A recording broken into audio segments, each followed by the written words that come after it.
BGSU is celebrating their 100-year anniversary, and their slogan for the year is Education We're Celebrating. So we decided to take that a step further and say this year's festival series is about music we're celebrating.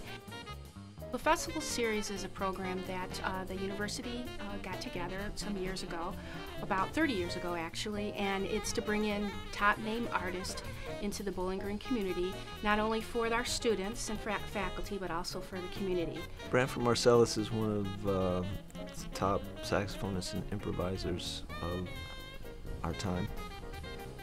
Lots of different guest artists have appeared here. Anybody from Chanticleer, Jerusalem Symphony Orchestra, Diana Reeves, and even Yo-Yo Ma.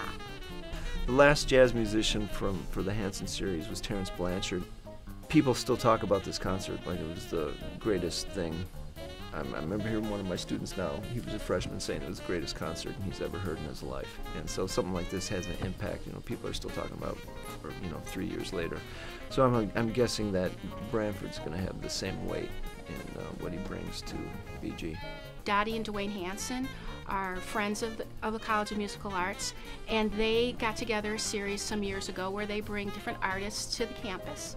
The Hanson Musical Arts Series Fund was established in 1996, and it brings to the campus and the Bowling Green community various artists to spend time with our students. He's primarily a tenor player, but I think he's a great alto player. And there's not too many guys. Usually you hear someone play like an instrument that's not their main instrument, and you think, oh, he sounds like he's a tenor player playing alto, and he's one of the handful of people that I like listening to on both horns.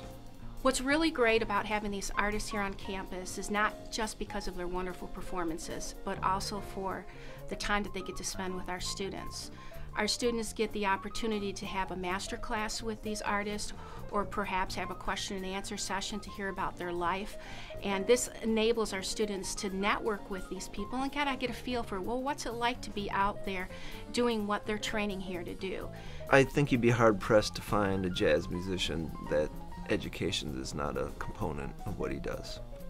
And that's what this Hanson series is about, is to encourage and to inspire our students to move forward in their artistry.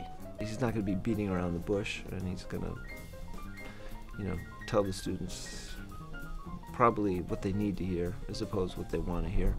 It allows our faculty to showcase our students in these master classes. For musicians, it's huge because he's a great player, and there'll be a lot to gain from first just hearing him, but then also for the students to be able to interact with him. So it's a great opportunity for our students, and so many different connections have happened through the years. We've had students who have spent the day at the New York Met because they met someone on our festival series. We had students who spent a summer at a music festival with one of our festival series guests.